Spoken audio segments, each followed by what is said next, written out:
The Rhine is one of Europe's longest rivers. 1,320 kilometers long and crossing 6 countries, it's a backbone for industry and transport and a source of water for more than 50 million people. The history of this river is an excellent example of why environmental action is needed at a European level. It was also the Rhine which was largely responsible for inspiring the European Directive on Water Protection. To better understand this, it's off to Worms in Germany. In the shadow of a centuries-old tower, this building houses the biggest Rhine water control station in the network, which monitors the quality of the river water. Mr. Egli is a teacher. As he does every year, he's brought his students to visit the laboratories to make them aware of how important it is to protect their water. And he knows what he's talking about, because he remembers the Rhine 30 years ago. Summer 1964 was the last time that I swam in the Rhine, and it smelt so bad and was so polluted that I felt nauseous and was sick. And I said then I wouldn't swim here anymore. And I haven't done so since then. But I'd rather like to swim across the Rhine again, but I don't dare to anymore because I'm a bit out of practice. However, if somebody swam with me or just kept an eye on me, I'd like to do so again in the summer. As proof of the river's improved state of health, salmon have returned to the Rhine. Around here, they call it a miracle. After the Second World War, economic recovery was all that mattered. For 3 decades, everything was simply dumped in the river. Wastewater and industrial waste went in completely untreated. The Rhine became Europe's largest open sewer, until the 1970s, when German legislation prescribed the creation of treatment stations in the major industrial areas. A good example is here in Ludwigshafen, a dozen kilometers upstream of Worms. Welcome to BASF, the world's largest chemical plant. Here, everything is on a huge scale. More than 200 production units operate side by side on a dozen or so square kilometers on the banks of the Rhine. The company was one of the first to effectively throw its hat into the ring by constructing a treatment station which remains the biggest of its kind in Europe. This treatment plant is huge. It's able to treat the wastewater of several million people, for example, of a city the size of Paris. The cleaned water flows into the Rhine after treatment. The station can treat 4,500 liters of water per second. Today, protecting the environment is a priority. The environmental protection begins directly at the production plant and not at the treatment plant. Even if the treatment plant represents the heart of water protection for us, we start in the production. That's to say, we select the process, choose the input materials and adopt the protective measures. But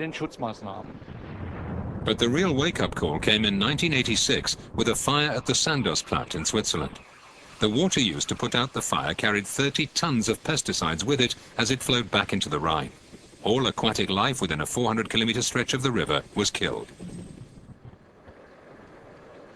This demonstrates the fact that pollution knows no frontiers. Countries through which the Rhine flows had to improve international cooperation. Together, they charged the Commission for the Protection of the Rhine with establishing a drastic plan for purifying and protecting the river. This accident was, as I always said, a worst-case scenario for the politicians and the industry, because it established the fact that the everyday work that we had carried out until 1986 was, on its own, inadequate, and that we needed to do more. And then the politicians decided that large investment programs in municipal treatment plants, as well as investment programs in industry, in the chemical industry, should be started up. And as water pollution knows no frontiers, they decided we had to also cooperate at cross-border level.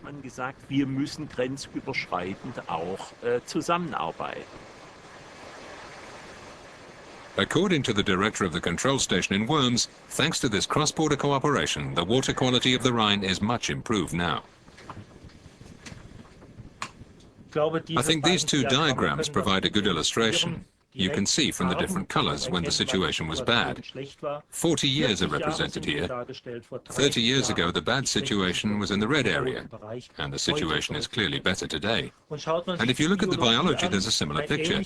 This diagram shows how the number of species has changed from many animal species 100 years ago, most of which had died out 40 years ago, to almost as many species today as 100 years ago.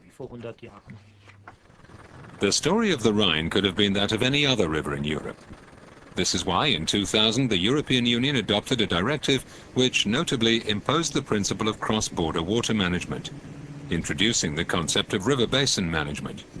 In other words, frontiers do not matter. The territory of the river is what must be taken into account. Concerted action is also required for the 2,850-kilometre-long Danube that flows beyond the EU. The countries in the Danube River Basin know this well and are now actively cooperating to improve their waters. Freshwater or seawater, on the surface or underground, Europe is determined to protect water in all its forms. From the quality of drinking water through the treatment of wastewater to protection of its rivers, coasts and lakes, it has, over time, developed a legislative arsenal covering all its aspects. Notably, since the 1970s, the European Union has regulated the management and control of the quality of bathing water. And here, informing citizens has been paramount. Once a year, each member state must publish a health report on its bathing water. From poor to excellent, anyone can find out the quality of water anywhere in Europe. And human activity likely to pollute bathing water is also subjected to special measures. At Girvan, for example, on the west coast of Scotland, a wastewater treatment station has been installed to eliminate bacteria from fecal matter present in the water. But strict regulations have also been imposed on local farmers to stop slurry being deposited in the rivers and the sea. Some of the codes of practice would say do not apply within 10 metres of watercourse, do not apply to steep sloping land, not to wet soils, not to frosty soils, and so on. It is essential that farmers use these codes to minimise the risk of fecal bacteria getting into watercourses.